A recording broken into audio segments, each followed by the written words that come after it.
Agora estamos ao vivo no momento que eu termino aqui de fazer o meu gabinete aqui, o meu GDO, que todo mundo acha que a gente tem, né? Estou apertando play aqui nas minhas redes para botar o link da live para rodar. Acabei de chegar em Orlando, peço desculpas pelo atraso, mas foi aquém do nosso desejo. Mas estou feliz de estar aqui. Tudo bom, Paulo? Boa noite. Como é que você está? Está em Miami, né? Tô em Miami, tô em Miami. Eu tô muito bem, obrigado. Me sinto honrado aqui de entrei para seleto É, grupo dos 37 patriotas indiciados por golpe de Estado, o famoso golpe da Disney. é o Disneyland Coup d'État. É aquela história, né? O cara ia fazer um golpe. Ele falou: Ó, vou fazer um golpe. Vamos fazer o seguinte: eu vou deixar de ser presidente. Aí, quando eu deixar de ser presidente, quando eu não comandar mais as Forças Armadas, não ter acesso à polícia nem nada, a gente vai lá para fazer um golpe. Mas a gente vai melhorar. Antes de a gente dar um golpe, eu ainda vou antecipadamente nomear os comandantes de força que o meu, né, o cara que vai sofrer o golpe, o Lula, vai decidir. Aí bota lá o chefe do Exército, o 01 da Marinha, da Aeronáutica, tal, tal, beleza. Para melhorar ainda, para encorajar a rapaziada a dar um golpe, eu vou fazer o seguinte: eu vou para os Estados Unidos, tá ok? Aí você vai para os Estados Unidos para a galera ficar animada lá para ir para a rua. Aí, quando o golpe ainda estiver em execução, ainda vou twittar lá da Disneylândia, vou falar assim: ó, voltem para suas casas, não façam isso, tal, tal, tal, sou contra. Pelo amor de Deus, eu não sei nem por onde começar. É porque não dá para levar muito a sério essa questão de golpe, né? Eu acho que a Bia Kicis, numa entrevista mês passado na CNN, ela foi muito feliz. E agora eu confesso para você, Paulo, eu acabei de pousar aqui nos Estados Unidos, mas eu não tenho nenhum detalhe. Você tem algum novo detalhe com relação a essa denúncia da PGR? Eu confesso para você que eu só li alguns trechos. Basicamente é uma repetição, de um modo geral, do que havia sido. Eu não sei o que esse pessoal faz na PGR, porque eles passaram esse tempo todo, desde meados de dezembro até agora, para basicamente falar a mesma coisa que foi dito pela Polícia Federal no indiciamento. Trabalharam Eu nas achei férias, muito né? interessante. Trabalharam nas. Você imagina, gente, se fosse para pegar vagabundo, bandido, assassino, se fosse essa mesma disposição, o Brasil ia estar muito mais seguro. Uma força-tarefa trabalhando. Cada um desses vagabundos da PGR ganha no mínimo 30 conto, é 30 conto para cima. Todos eles. E se você for olhar os salários mesmo dos subprocuradores, olhar, entrem, vocês que estão em casa no portal do Transparência, peguem o nome dos subprocuradores e analisem quanto ganha cada um. Vocês vão ver, é fortuna, é marajá mesmo. É que uma boa São parte deles realmente ganham, são de outros estados, então ganha diária. E a diária não entra no teto, porque é indenizatória. Então eles passam dos 40 e poucos mil reais, que é o teto atual, né, de ministro do STF. uma ganham e ganham felizes. E esse pessoal trabalhando duro com o nosso dinheiro resolveu fazer essa palhaçada. Que aqui nos Estados Unidos, Edu, você que acompanhou, tava, eu que te acompanhei aqui nessa semana passada, nessa visita aqui, e agora você está de volta aqui aos Estados Unidos, a gente teve em muitos lugares tentando explicar o que estava se passando, né? E é um espanto de todo mundo. Né? As pessoas, quando tentam entender o que está acontecendo no Brasil, elas ficam, não, mas espera aí, mas o Moraes, ele é juiz, mas quem que está conduzindo a investigação? Não é ele também. Não, mas e quem que diz que foi vítima de tentativa de assassinato? Foi ele também. Aí você fala assim, as pessoas, não, mas não é possível. É aquele clássico do Não é Chaves, né? Ele possível. vende os churros, depois ele corre para o outro lado, ele mesmo compra os churros, depois ele volta para o outro lado, ele barganha na venda dos churros. Hoje eu estava gravando com o meu pai, na verdade eu estava traduzindo para ele, né, o PBD, o Patrick Ben Davi podcast Bad aqui. David, Bad David. Back David. Enfim, e é isso daí mesmo. A gente tem que voltar a falar, voltar a explicar como é que é, algumas vezes, até que o estrangeiro consiga entender o que está acontecendo, porque ele não acredita, ele pergunta, enfim. E é realmente complicado, porque isso aqui que está acontecendo no Brasil é de dar inveja ao Kim Jong-un. Né? Eu acho que lá na Coreia do Norte, até quando eles fazem lá algo favorável ao ditador, é menos escandaloso do que estava acontecendo, do que está acontecendo no Brasil. Agora eu vou fazer uma pergunta para você, Paulo. Duas perguntas, na verdade. Vou aproveitar que você está nos Estados Unidos. Inclusive, eu estava vendo um vídeo seu que depois eu quero entrar nesse assunto, que era da questão da suspeita dos ministros do STF se desfazendo dos patrimônios. Mas isso vamos deixar um pouquinho mais para frente, né? Desfazendo dos patrimônios nos Estados Unidos, mas esse aspecto vamos deixar um pouquinho para frente, que eu queria perguntar o seguinte: como é que acontece de agora em diante? Você vai ser citado, você vai ter que ir ao Brasil prestar depoimento, a Polícia Federal vai aos Estados Unidos falar com você, tem auxílio do FBI. Como é que funciona agora o devido processo legal, ainda que teórico? Porque a gente sabe que na prática no Brasil já não é muito seguido, né? Bom, a primeira coisa que tem que acontecer agora é a citação criminal. Eu só sei das denúncias pela imprensa. Eu preciso ser formalmente citado de quais crimes eu sou acusado. Né? Lembrando que eu estou há mais de 2 anos sob medidas cautelares de cancelamento de passaporte, bloqueio de conta bancária, bloqueio de rede social, etc. Medidas cautelares sem nenhum tipo de comunicação. Não fui chamado nem para depor. Eles me denunciaram por esse crime de golpe de Estado, mas nunca sequer me ouviram. A fase que passaria agora a acontecer é a fase da Mas citação criminal. deixa eu Então, abrir um parênteses aqui, pessoal, porque é o seguinte: você nunca foi sequer citado. Você nunca recebeu uma nunca, cartinha da justiça, nunca. mas Como é que já teve funciona? conta bloqueada, passaporte cancelado. Tive todas as medidas cautelares aplicadas, mas nunca tive acesso, né? O que diz da legislação internacional? Diz que quando um sujeito ou uma empresa se encontra no exterior, você tem o protocolo de HAG, né?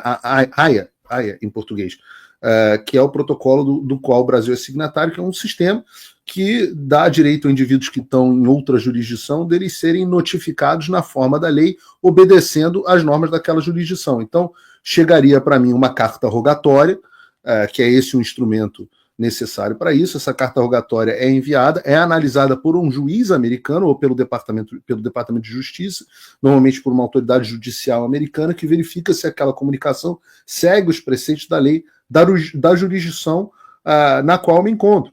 Né? Isso uma questão muito interessante, eu não quero adiantar aqui defesa, mas eu, em momento algum, me encontrei sob a jurisdição brasileira. Em todos os momentos eu me encontrei sob a jurisdição americana. Então, vai haver esse conflito jurisdicional nesse caso. Mas eles têm que me notificar. É um processo que eles não gostam de fazer, porque quando é feita essa notificação, eu tenho que receber cópia integral do processo, a autoridade americana tem que receber cópia integral do processo, e a partir daí, uma vez que eu saiba formalmente que eu estou sendo acusado de um crime e o que consta exatamente nesse crime, eu apresento uma defesa, e aí eu vou apresentar as minhas testemunhas e por aí vai.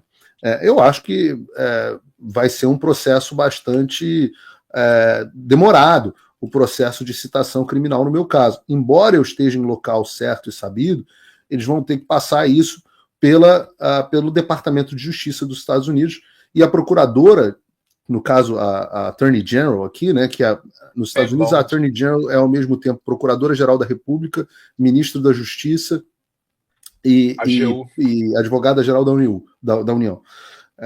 A Pam Bondi, ela é muito criteriosa. Então, esse tipo de carta rogatória, quando passar pela mão da Pam Bondi e do time dela, vai ser analisado com bastante critério. Vale lembrar, Eduardo, que hoje, há 30 minutos atrás, um pouco antes de nós entrarmos na live, o Donald Trump demitiu todos os procuradores do Departamento de Justiça da era Biden. 100%, estão todos na rua. Então, dizendo que o que havia acontecido é que o Departamento de Justiça tinha se transformado, tinha se politizado demais e que ele precisava recobrar a confiança no Departamento de Justiça. Então, eu sei que no Brasil as pessoas podem estar vivendo um momento sombrio e pensarem que estão vivendo um momento sombrio, mas eu digo para vocês que aqui nos Estados Unidos nós já vivemos esse momento sombrio e hoje a gente está vendo a luz. Né? Então, eu só acho que 2027, só a demissão do Paulo Gonet, da turma dele debaixo da PGR, que participou dessa perseguição política, é pouco. Eu acho que a gente tem que agir com menos misericórdia em 2027. E dias melhores virão. Eu tenho uma pergunta para te fazer. Por acaso, o vídeo que eu estava assistindo o seu, e vou rasgar uma seda aqui, para mim, não é nem a melhor, é uma das poucas fontes que a gente tem vindo do noticiário americano que a gente pode confiar, né, em português, é do seu canal, tá, do Paulo Figueiredo. Então, para minha audiência, faça igual a mim, se inscreva no canal dele, ele também tem no Locals, tá? O Paulo já era para ele ser Locals não, milionário. Locals está bloqueado no Brasil. Tá, Mas é? as pessoas Ixi. podem entrar em www.paulofigueiredoshow.com. Locals está bloqueado no Brasil só por enquanto. Ah, Amanhã teremos novidades a respeito desse assunto, não dá para falar ainda. mas de qualquer maneira, né? O Paulo era para estar milionário, né? Era a Ah, maior não, eu acho que audiência. Locals foi desbloqueado no Brasil. Eu acho que o Locals Foi? foi desbloqueado no Brasil, Eu perdão. não sei, eu não sei. Locals foi desbloqueado no Brasil. Eu até tenho uma conta no Loucos, mas eu confesso que eu não sigo tanto, não. Vejo mais o teu canal, acompanho mais o teu canal do YouTube. Mas enfim. E aí, no seu vídeo, você estava falando de algo super interessante. Você estava traçando um paralelo, e aí eu queria que você entrasse nos detalhes disso daí, para explicar para nossa audiência sobre os paralelos que existem entre a sanção que o Trump deu ao juiz do Tribunal Penal Internacional, o porquê que ele fez isso, o juiz que decretou a prisão do Benjamin Netanyahu, por qual motivo técnico o Trump fez isso. E aí eu vou entrar com uma outra pergunta aqui. Se isso se enquadraria numa sanção para a autoridade brasileira que pediu colaboração com a FBI para escutar você. Porque você já recebeu uma chamada telefônica do FBI. E isso, até onde eu sei, não está dentro do devido processo legal. O devido processo legal demanda uma citação e depois uma carta rogatória. Ou seja, não seriam nesses dois casos a justiça tentando bypassar a jurisdição americana? Seria, e na verdade, o caso que você está citando é o caso do Karen Cann, que é o promotor do Tribunal Penal Internacional. Né? O Donald Trump, na semana passada, incluiu ele e outros indivíduos que estão sob análise no que se chama de sanção OFAC. Né? Sanção OFAC é porque OFAC é a sigla do Office of Foreign Assets Control, que é o escritório de controle de ativos no exterior, que é o órgão do governo americano que aplica esse tipo de sanção. Então, o que aconteceu foi que o Trump emitiu uma ordem executiva para o promotor, a contraparte, não do Alexandre de Moraes, mas do Paulo Gonet, do Tribunal Penal Internacional. E o que ele alegou foi que o Tribunal Internacional, o Tribunal Penal Internacional, Criminal Internacional, ele estava sendo utilizado politicamente para perseguir indivíduos, inclusive dentro dos Estados Unidos, bypassando os caminhos legais que existem dentro do país, como, por exemplo, esses que eu citei aqui, de carta rogatória e o devido processo legal. E o Trump entendeu isso como uma violação da soberania nacional americana e até um perigo para a soberania nacional americana. E ele colocou esse indivíduo dentro da lista do OFAC, né, no que se chama de SDN List, que é a lista dos Specially Designated Nationals. Algumas pessoas chamam também de Blocked Person List, né, que é a lista dos indivíduos com designação especial, que são pessoas que passam a sofrer sanções financeiras. Para as pessoas não confundirem, né, Eduardo, existe uma sanção específica, que é a sanção do cancelamento dos vistos. As pessoas às vezes confundem com passaporte. Não. Os Estados Unidos cancelam vistos de entrada de indivíduos como forma de sanção, mas a forma mais grave de sanção que os Estados Unidos têm é a entrada nessa STN List do OFAC, que faz o bloqueio dos ativos financeiros dos indivíduos no exterior. Uhum. Isso daí, você acha que cabe, por exemplo, esse tipo de medida às autoridades brasileiras? Eu vou ler aqui uma notícia agora da CNN, né? Porque na democracia relativa, nem sempre você pode dar opinião. Então é bom você ler da grande imprensa. Tem uma notícia que traz aqui da CNN de hoje. Defesa de Felipe Martins leva suspeita de fraude à Justiça dos Estados Unidos. Nos Estados Unidos, agora comandado por Trump, a defesa de Felipe Martins entrou com 2 ações na justiça para que seja apurada uma suspeita de fraude envolvendo seu nome no sistema de entrada e saída de estrangeiros no país.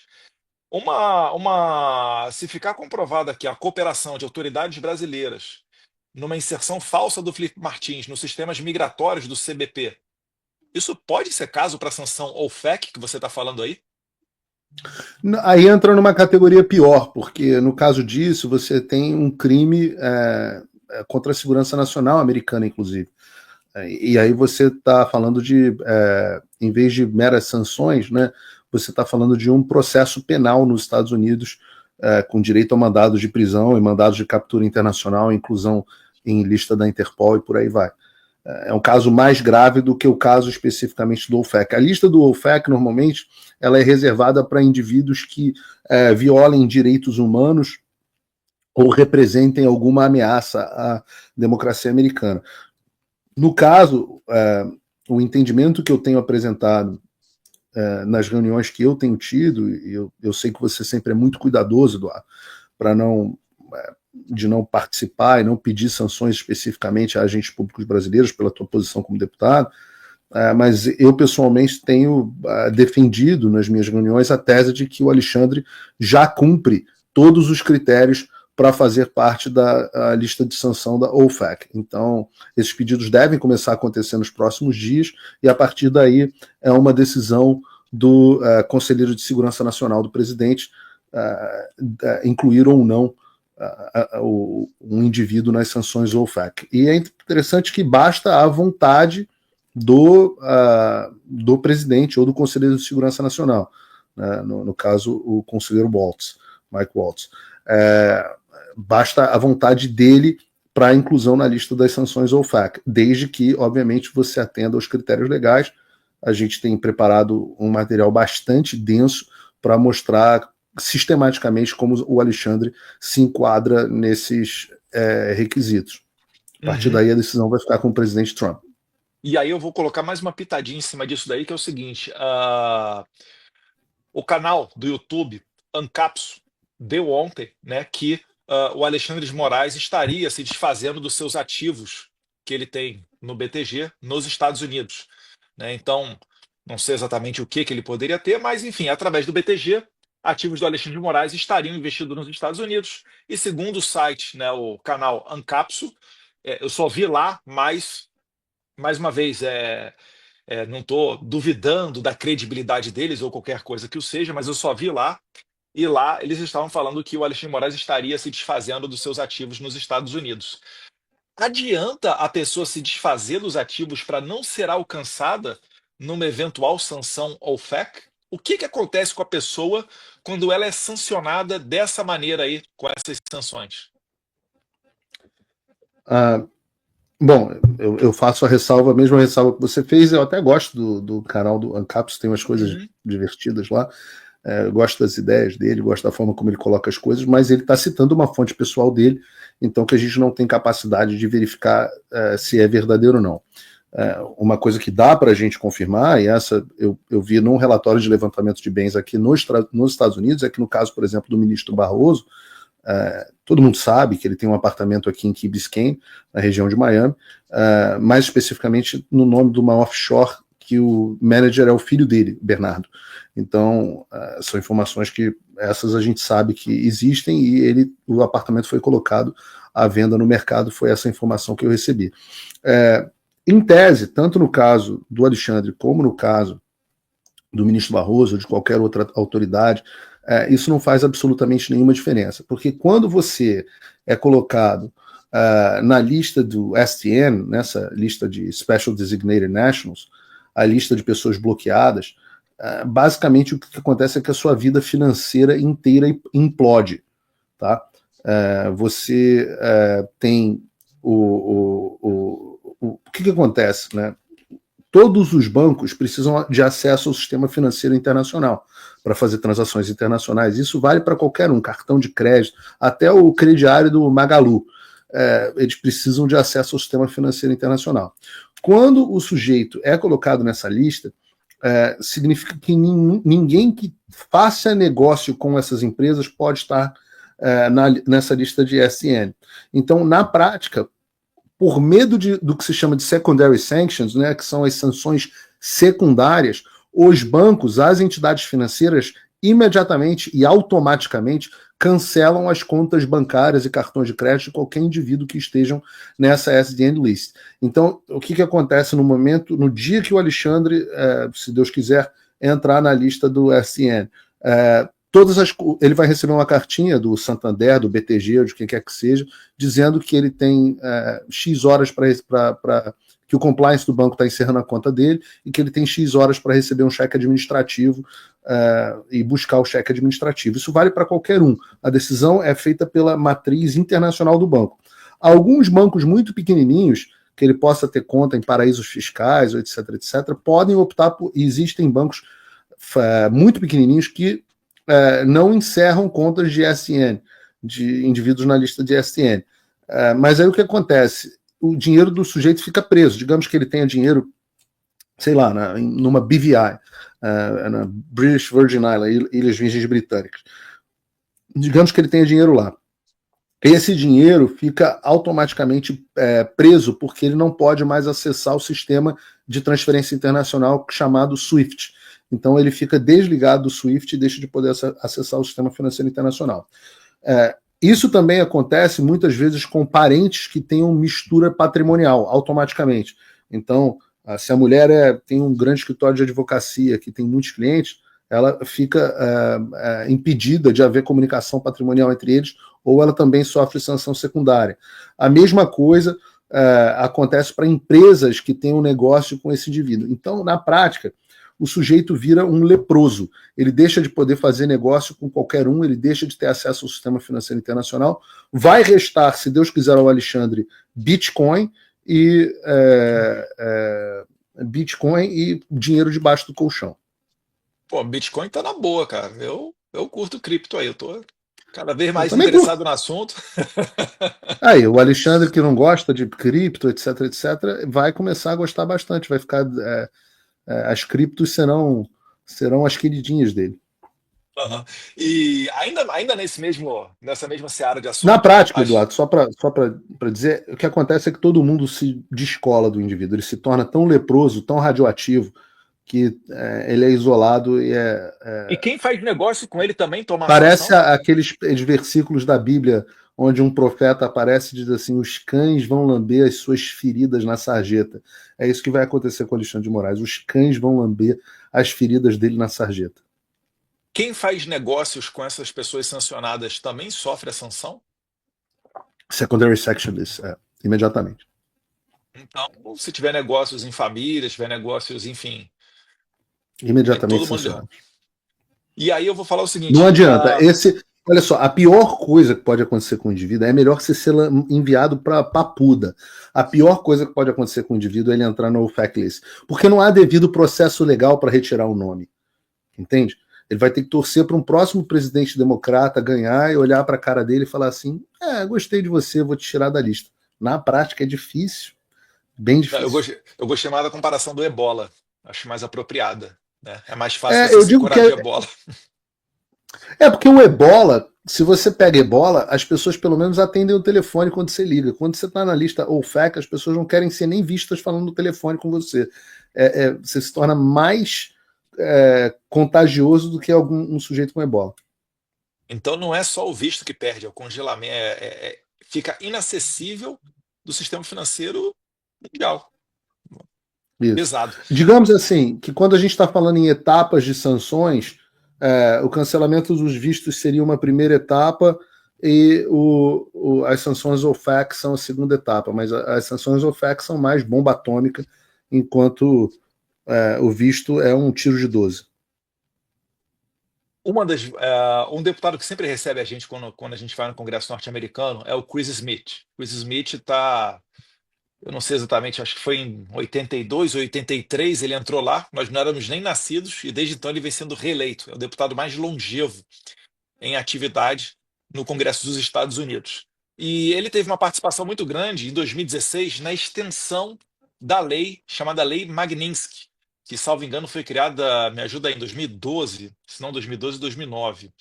Mas, enfim... Sim, 2012. O que fala essa Lei Magnitsky? Por vezes você fala muito sobre ela, etc., mas o que ela traz? Porque quando você pensa na sanção OFAC, que depende só do Waltz hoje, né, do National Security Council ou do Trump que seja, qual é a diferença que tem de uma sanção OFAC para uma aplicação dessa lei Magnitsky? Desculpa, fechei o áudio aqui. A lei Magnitsky, né, o que se chama de Magnitsky Act, o nome é por causa do Sergei Magnitsky, que foi um cara que Russo? denunciou um esquema gigantesco de corrupção na Rússia. Então, você tem a lei Magnitsky 2012 e, se eu não me engano, em 2016, que é essa lei do que o Chris Smith estava falando, acho que é de 2016. E basicamente o que a lei Magnitsky faz é que ela regula a possibilidade do presidente utilizar sanções OFAC para violações de direitos humanos e corrupção e atos ilícitos de indivíduos. Então, ela é a lei que dá ao presidente o poder de utilizar as sanções OFAC para esse tipo de coisa. Então, uma coisa é a lei e a outra coisa é o instrumento que é feito através desse Office of Foreign Assets, que é o OFAC. De 0 a 10, qual a chance que você acha que o Alexandre de Moraes pode tomar uma sanção dessa, seja através de OFAC, seja através de lei Magnitsky? De 0 a 10, tudo que o Alexandre de Moraes já fez, fora do devido processo legal, as matérias da Folha que o Glenn Greenwald deu publicidade, a briga dele com o Elon Musk, com o banimento do X e congelamento de parte dos ativos da Starlink. Você acredita que é viável esse tipo de coisa acontecer?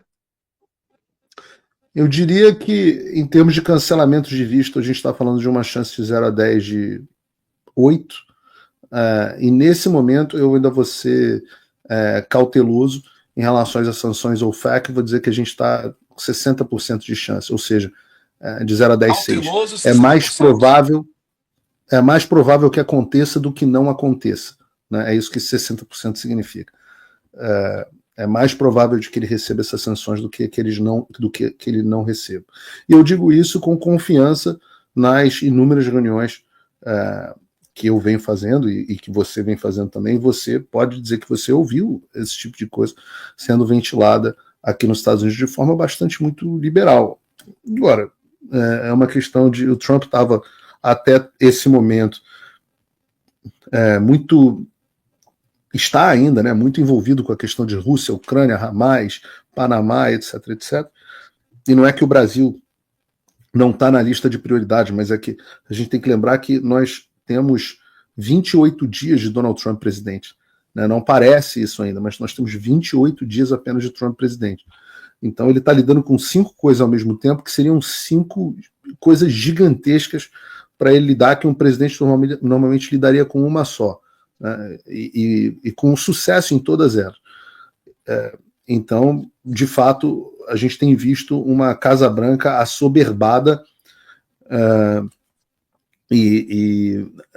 um governo que ainda não está com todas as posições compostas. Uma das coisas que a gente viu, você testemunhou, é quantas posições que ainda não foram nomeadas. Né? Isso daí ele ainda tá, por mais que ele tenha experiência do primeiro mandato dele, é difícil você achar as pessoas certas para colocar nos lugares certos, né? Tem alguns pontos chaves que não basta a pessoa ter a qualificação técnica, você tem que conhecer ela, você tem que saber o pensamento político dela, para ter ali o mínimo de confiança de como é que ela vai agir quando ela tiver o poder da caneta. Então ainda está realmente faltando muito preenchimento desses espaços, mas em que pese isso, a gente já conseguiu ir no Congresso Nacional, agora não só na Câmara dos Deputados, a gente também foi ao Senado, onde tem uma maioria republicana agora, né? Quando a gente fala em republicano, é do Partido Republicano, é da direita.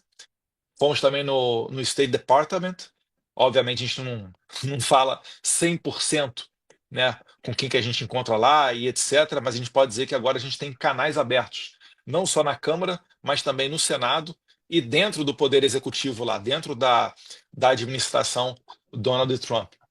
E a gente realmente espera que com o preenchimento desses outros cargos, a gente vai ter ainda uma força-tarefa ainda maior. Porque, por exemplo, né, quando a gente saiu do State Department, a gente estava falando muito de USAID, né, NED, Atlantic Council, e ainda não se sabe a dimensão do estrago que foi feito com o dinheiro do contribuinte norte-americano na destinação desse tipo de recursos para militância progressista, para militância esquerdista, né? Tem a Opera Trans na Colômbia, tem, enfim, vários outros casos, tem no Peru, tem na Sérvia, e também a gente espera que vá ter no Brasil. E uma das coisas, e eu não vou falar qual foi a autoridade que falou, mas que eu ouvi, nessas reuniões que a gente fez semana passada, é que se houver $1 do dinheiro do pagador de impostos norte-americano vindo para algum tribunal, alguma ONG, alguma autoridade do Brasil, vai ser feito, né, uma devassa para cima dessa pessoa para saber exatamente como é que foi gasto esse dinheiro, né? Aí confere aí, ou eu estou falando alguma mentira aí, Paulo? Essa questão toda de Não, USAID. não, isso é uma coisa que as pessoas talvez ainda não tenham, uma caixa preta que as pessoas não tenham entendido, né? Mas, na verdade, quando nós começamos a ver que as similaridades entre a política brasileira e a política americana eram muito grandes, todo mundo começou a levantar uma suspeita, falou assim, pô, mas por que, caramba, Trump ganha nos Estados Unidos, Bolsonaro ganha no Brasil? Aí você tem, poxa, uma resposta do sistema de censura nos Estados Unidos e uma censura no Brasil. Aí você começa a ter a história de discurso de ódio, ameaça à democracia nos Estados Unidos e no Brasil. Aí você tem uma eleição duvidosa que acaba com uma censura de um monte de gente, o próprio perfil do Trump foi censurado, e conseguem tirar o Trump da presidência com uma eleição duvidosa. Aí as pessoas vão lá e entram na justiça para tentar explicar aquelas inconsistências eleitorais, a justiça finge que não houve. Aí no Brasil, 2 anos depois, de novo, censura das pessoas, eu fui uma grande vítima disso, você tem uma eleição absolutamente duvidosa, e aí você tem pessoas que um tribunal que não escuta as reclamações das pessoas a respeito do seu processo eleitoral. Aí você tem a imprensa de um lado agindo de um jeito, a imprensa do outro agindo igual. Aí você tem o 6 de janeiro nos Estados Unidos e um 8 de janeiro no Brasil, quase idêntico nos seus aspectos, de pessoas infiltradas que nunca foram condenadas inexplicavelmente, forças de segurança pública que não agiram da forma como deveriam agir, evidências, fitas, né, gravações que foram apagadas, como as do Flávio Dino, coisas muito parecidas aconteceram aqui nos Estados Unidos. E você vai olhando e vai olhando todas as similaridades, eu poderia continuar aqui por tempos e tempos falando das similaridades, você vai olhando e falando, pô, mas como pode ser tão igual? Né? E aí a gente vai descobrindo que não é só no Brasil. Eu passei essa semana, depois daquela reunião que a gente fez aqui na sexta-feira, eu passei essa semana estudando a política albanesa. Albanesa, onde a gente vai... Leste europeu, né? Leste europeu. Você fala assim, porra, Paulo Figueiredo, por que a Albânia? Né? Se você for analisar, a política albanesa também tem um candidato de direita, né? Tem um candidato da esquerda do Jorge Soros. A Albânia é um dos países onde o Jorge Soros mais enfia dinheiro, como no Brasil. E você tem um outro candidato, que é um candidato apoiado pelo Trump, que está, nesse momento, também sofrendo perseguição política através de tribunal, inelegível, preso e por aí vai. Aí você olha e fala assim, mas porra, como é que pode ser tão similar? E aí você vai vendo que é tão similar porque a estratégia que foi utilizada no Brasil, que foi utilizada na Albânia, que foi utilizada em outros países, é a mesma estratégia que foi utilizada dentro dos Estados Unidos. O mesmo grupo que conseguiu se livrar do Donald Trump utilizando instrumentos dessa perseguição jurídica, né? Trump quase ficou inelegível, Bolsonaro está inelegível, Trump quase foi preso, Bolsonaro está aí com a ameaça de 38 anos de prisão.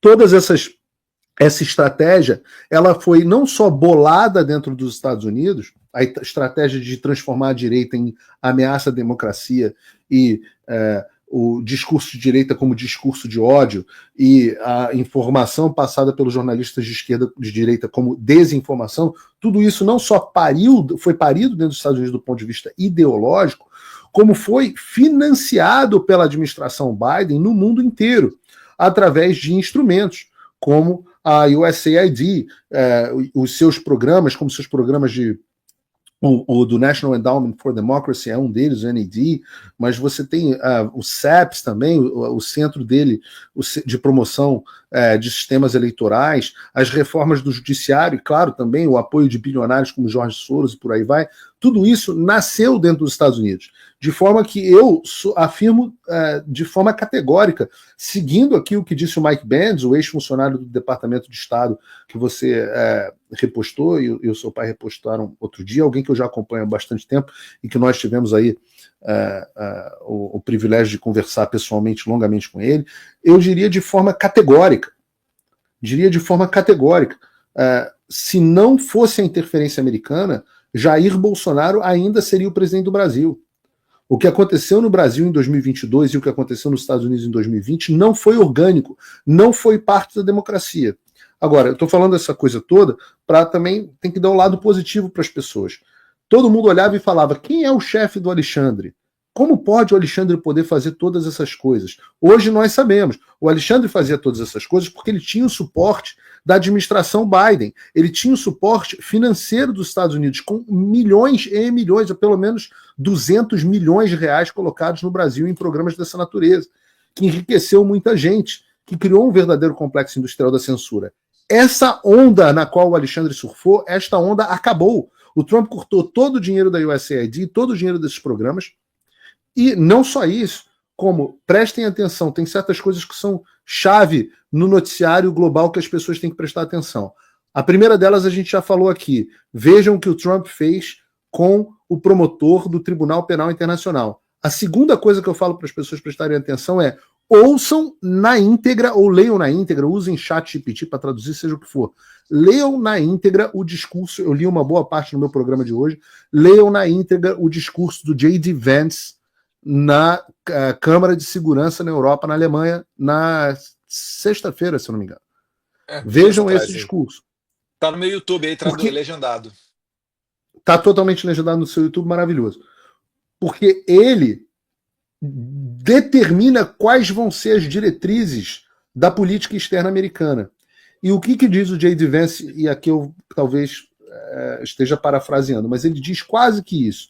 Ele diz assim: com o mesmo desespero que a administração Biden trabalhou para censurar os discursos de oposição em vários países, a administração Trump vai trabalhar com o mesmo desespero para garantir a liberdade de expressão nesse país.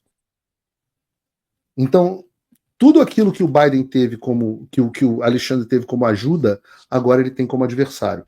E eu adianto às pessoas que estão em casa que nós veremos um pouco disso acontecendo nos próximos dias. Não pensem que não vai ter volta para esses abusos que estão acontecendo. E volto a dizer, o Estadão não, a Folha de São Paulo acabou dando uma notícia que a gente não queria que estivesse se tornando pública, mas uma vez que se tornou, eu vou comentar. Eles foram avisados. Eles foram avisados que essa linha do indiciamento era uma linha que não poderia ser cruzada. Essa linha foi cruzada. E agora vem as consequências.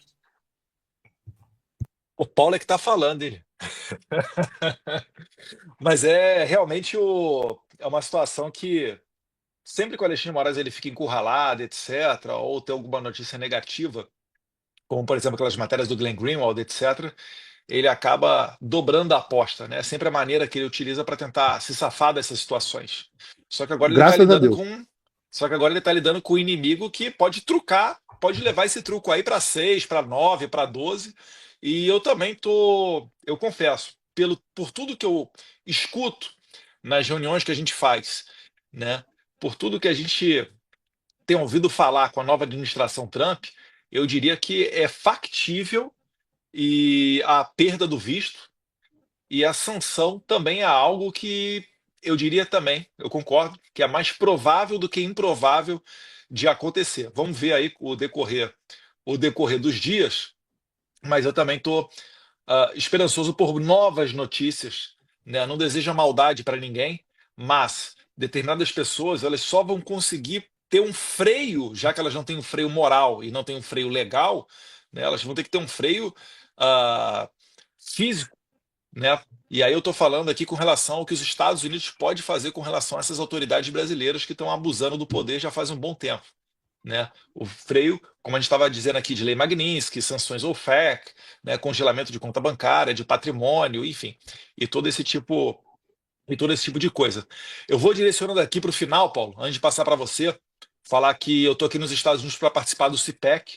Fico muito honrado de mais uma vez poder representar os brasileiros e levar a voz das pessoas que não têm voz ao maior encontro de conservadores do mundo, que ocorre desde 1973 com o Ronald Reagan.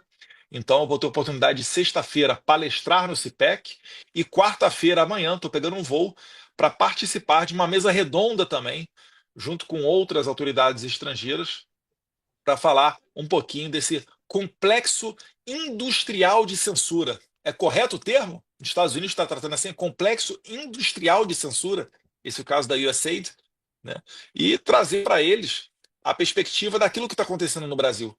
Porque nos Estados Unidos, ao que parece, né, a lição que os abusadores brasileiros aprenderam com os norte-americanos foi que os americanos demoraram muito para fazer acontecer o impedimento do Trump de concorrer às eleições. E aqui no Brasil, eles não pretendem cometer esse, entre aspas, mesmo erro cometido pelos norte-americanos. É por isso que eles estão acelerando, eles estão trabalhando nas férias, eles estão tentando dar nó em pingo d'água para relacionar de alguma maneira Bolsonaro a esse golpe de Estado.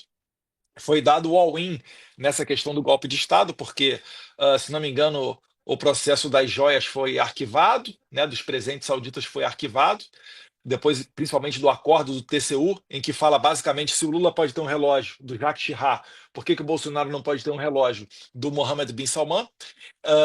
E o caso das vacinas vai para a primeira instância e não vai dar em nada, né? Até chegar em qualquer condenação que seja, já vai ter prescrito. Então, eles estão dando o all-in, jogando todas as fichas nesse caso do golpe de Estado.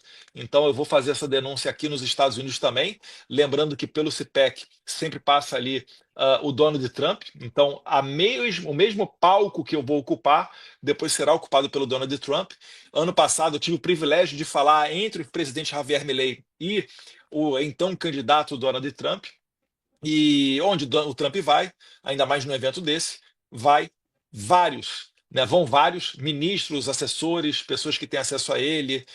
Na última vez, inclusive, o Paulo estava comigo também, a gente estava lá com o Jason Miller nos levou a ter contato com o Trump, e vamos ver se dessa vez a gente consegue repetir isso daí. Então, dessa maneira que eu me despeço e abro aí para o Paulo Figueiredo fazer as considerações finais. A consideração final que eu tenho para fazer é a seguinte: vocês ouviram aqui eu dizendo que se não fosse o Joe Biden, Bolsonaro ainda seria presidente do Brasil. O que eu quero dizer com isso? Eu quero dizer com isso que a gente está numa sociedade bastante globalizada, onde o peso dos Estados Unidos são gigantescos.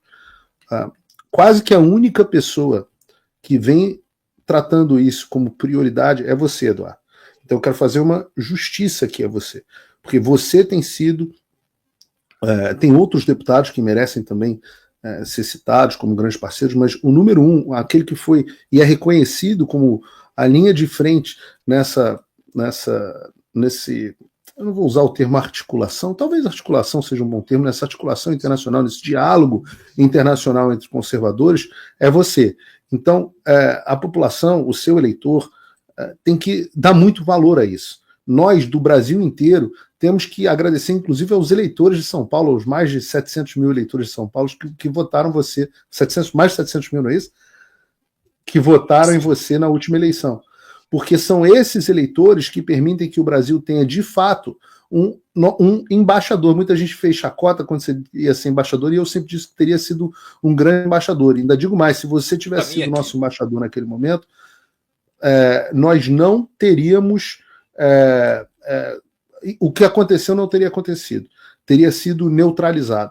Então, vocês que estão em casa, eu acho que é devido aqui o reconhecimento ao trabalho que o Eduardo Bolsonaro tem feito pelo bem do Brasil. Eu tenho enorme esperança de que, assim como os Estados Unidos foram um agente negativo para a democracia brasileira em 2022, que em 2026, ou até 2026, os Estados Unidos voltem a ser o farol da liberdade do mundo, como sempre foram desde a sua fundação. Então, agradeçam o fato de que vocês têm um deputado que fazem isso, e nós do Brasil inteiro, que não somos de São Paulo, temos que agradecer ao povo de São Paulo pelo fato de ter eleito o deputado Eduardo Bolsonaro. Caso contrário, nós não teríamos isso aqui. Então, eu faço questão, Eduardo, de falar isso, porque às vezes eu vejo as pessoas falando, já está viajando de novo. Eu falo, meu filho, é aqui que a gente está ganhando a guerra. É que eu queria que não tivesse presença, que você pudesse ficar aqui de forma definitiva. Lamento pela Heloísa, pela sua família linda, que eu sei que Eu já ia você falar abre isso. mão de. Eu falei, vai para os Estados Unidos, vai viajar, vai ver o Mickey. Eu falei, vocês não sabem o desenrole que eu tenho que ter dentro de casa para fazer essas viagens aqui. E ó, é gostosinho viajar quase 15 horas de Brasília para chegar até Washington. Vocês não sabem como, né? Ainda mais ter um E voo as nossas bonzão. viagens em Washington não são maravilhosas, não. A gente não Cara, consegue almoçar, a gente só não tem conhece almoço. gabinete, só conhece. A gente vive à base de café, um frio insuportável, neve, porra, a gente andando na rua, não é, ninguém fica em um hotel 5 estrelas maravilhoso, não é perrengue e trabalho. Tem dia que a gente não consegue postar na rede social porque não consegue respirar. Na viagem da pós, a minha mulher, e a Heloísa estava com você também, a minha mulher estava comigo, ela falou assim, não quero ir mais para Washington com você, porque você não almoça, você não sabe quando é que você vai comer, você não tem nada. Eu falei, esse é o normal. Então, eu sei que Uma amiga você minha, abre mão, você tem 2 filhos pequenos em casa, assim como eu tenho também, que a gente tem que abrir mão muitas vezes para seguir nessas missões, mas é por um bem maior, né? Uhum. E tinha um amigo meu americano que ele até falou: Eduardo, você vai trazer a tua esposa pro inauguration? Você tem certeza? Porque assim, não é um evento bacana, é tudo bloqueado, é tudo com a rua fechada, vocês vão ter que andar na rua, vocês vão passar frio, etc. Enfim, mas valeu muito a pena. E eu finalizo aqui dizendo até de um post meu que virou matéria de jornal, né? Quando eu falei que eu era muito mais importante nos Estados Unidos do que no Brasil. E aí eu faço um esclarecimento. É porque, modéstia à parte, aqui nos Estados Unidos, onde eu estou falando agora, estou falando aqui da cidade de Orlando, de eu pernoito, para amanhã de manhã tocar a viagem e completar a viagem até Washington.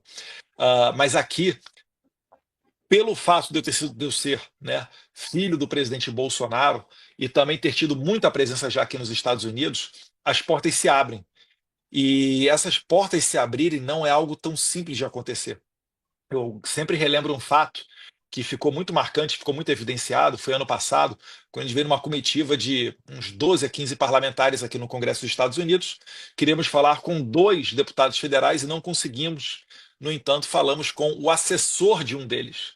Então você veja só, uma delegação de 15 deputados federais do Brasil chegou aqui para ter uma reunião com um certo deputado federal e não fomos atendidos, acabamos falando com o assessor deles. Então, essa abertura de porta é o que me faz ser muito especial aqui nos Estados Unidos, enquanto que no Brasil, muitas das vezes eu vou ser um parlamentar dentre os 513, né, para fazer um projeto de lei, um requerimento de informação, ou às vezes até um instrumento desses, né, de parlamentar, que eu posso fazer de maneira remota aqui do exterior. Então, é só fazer esse esclarecimento e agradecer a todo mundo que sempre apoiou o nosso trabalho. Eu já A vi gente só você está falar, começando.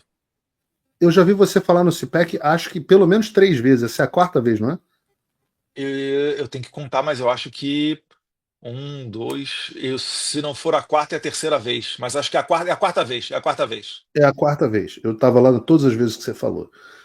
As pessoas não têm ideia da honra que é ter um brasileiro falando no palco do CIPEC. Isso deveria ser um motivo, para mim, vale muito mais do que estatueta de Globo de Ouro, de não sei lá das quantas, de filmes de ditadura. Nós estarmos no palco, através da sua presença, nós estarmos no palco do evento conservador mais importante do mundo. E não só isso. Não só estamos no palco, como você levou ao Brasil uma edição desse evento que já deixou uma marca muito grande. Vamos ter uma agora em agosto, se eu não me engano, não é isso? Em agosto estaremos em Manaus. Estamos para fechar a data certinha agora, mas em agosto em Manaus. É muita honra. Então as pessoas têm que dar o devido valor. Antes de conhecer o Eduardo, eu achava que ele era marrento. Depois eu descobri que ele não é marrento, que ele é modesto demais. Isso é motivo de marra, é motivo de tirar onda, assim. E parabéns a você, Eduardo. Você tem sido um tremendo guerreiro. A única coisa que a gente tem de divergência é que eu ainda quero que você seja presidente. Se não der para ser na eleição de 2026, em breve. Aí, falar só para finalizar. Tá uma situação que acabou de acontecer comigo no voo agora, né? Você estava falando da questão de humildade, marrento, etc. Levantei-me para sair do voo, né? Vou da Gol agora para Orlando. E aí uma senhora gentilmente me pediu uma foto. Aí eu fui, tinha uma pessoa entre nós, né? Eu pedi licença no corredor do avião, fiquei do lado dela, bati uma foto. E o cara que me deu passagem, a pessoa que me deu passagem, ela olhou assim e falou: Nossa, nem vi que esse demônio estava aqui. Aí ele chegou, por isso que o ar estava pesado, que não sei o quê. E aí ele veio e me pede uma foto, mas eu queria bater uma foto com você mesmo assim. Aí eu falei, pô, amiga, não precisa não, cara. Não vou te dar esse incômodo não. Bate a foto não. Precisa bater a foto não. E aí ele começou a me rasgar. Aí eu fiquei bravo. Aí dei no meio dele também. Trocamos farpa. Depois eu falei, nossa, o que que eu tô falando pra essa pessoa aqui, sabe? Tem senhora aqui do lado, enfim. E saímos do voo. Coisa rara de acontecer, que dificilmente a pessoa fala alguma coisa na tua frente. Né? Eu fiquei assim, poxa, esse cara aí tá, pelo menos ele tá falando na frente. Normalmente a pessoa ela passa 20 metros, aí vira para trás e fascista. Nas raras vezes em que acontece. Continuei andando, indo lá para pegar minha mala, para passar pela imigração, parei no banheiro. Quem é que para no banheiro junto comigo? O cara. Aí ele usa o mictório, uns 3 mictórios para o lado. Eu estava numa chamada telefônica, falei, cara, não vou nem ligar, né? Para minha opinião dessas pessoas se equipara à opinião de um bêbado da rua, né? Entra por um ouvido e sai pelo outro. Quando eu estou lavando a mão, ele se aproxima e volta a falar comigo, mas de uma maneira educada. E aí eu já me adianto e falo para ele, eu falo, cara, não se estressa com isso não, cara. Esquece esse negócio aí que a gente trocou farpa. Toca a tua vida, tá se estressando aí, de repente tem outras coisas mais importantes para tratar. Aí ele, não, não, não. E aí ele veio e começou a conversar comigo. No final, ele estava me explicando por que que a primeira vez que ele votou no Lula foi em 2022, né? Ele falou que parentes dele faleceram durante a pandemia. Ele viu vídeos do meu pai durante a pandemia que ele não gostou, e isso moveu ele a votar no Lula nessa última oportunidade. E começou a mostrar um monte de foto dele de manifestação, fora Lula, fora PT, bandeira do Brasil, etc. E no final a gente acabou tirando uma foto, né? E eu muito abertamente falando com ele, olha, eu quero aproveitar essa experiência que eu estou tendo contigo, que eu quero saber o porquê que você votou no Lula. E aí ele falou essa questão toda da pandemia, né? Mas você veja só que interessante, se você for humilde, realmente você tiver com os ouvidos abertos a ouvir as outras pessoas, eu acho que essa é uma qualidade que toda autoridade pública deveria ter. Afinal de contas, né, o público são as pessoas que pagam o nosso salário e a gente está no serviço público para servir a população. Como é que isso daí me levou a ter uma boa percepção, né? Uma reflexão de, olha, realmente, o que que a gente não pode fazer enquanto pessoa pública? Olha o que que a esquerda utilizou para pegar um voto que provavelmente seria do Bolsonaro em 2022, mas virou do Lula. Né? Quer complementar, Paulo? Se tivesse menos cabelo ainda e tivesse no aeroporto de Roma, talvez esse rapaz amanhã acordasse recebendo 6 carros da Polícia Federal na casa dele. É. Graças a Deus não será o caso. Né? Mas é isso aí. Pois é. Paulo, ó, obrigado mais uma vez. Acho que foi esclarecedor sobre muito do que está acontecendo nessa relação Brasil-Estados Unidos e também com relação a essa denúncia do golpe de Estado da Disneylândia. Né? Deus quiser, essa semana virá com melhores notícias para os brasileiros de bem. Amém.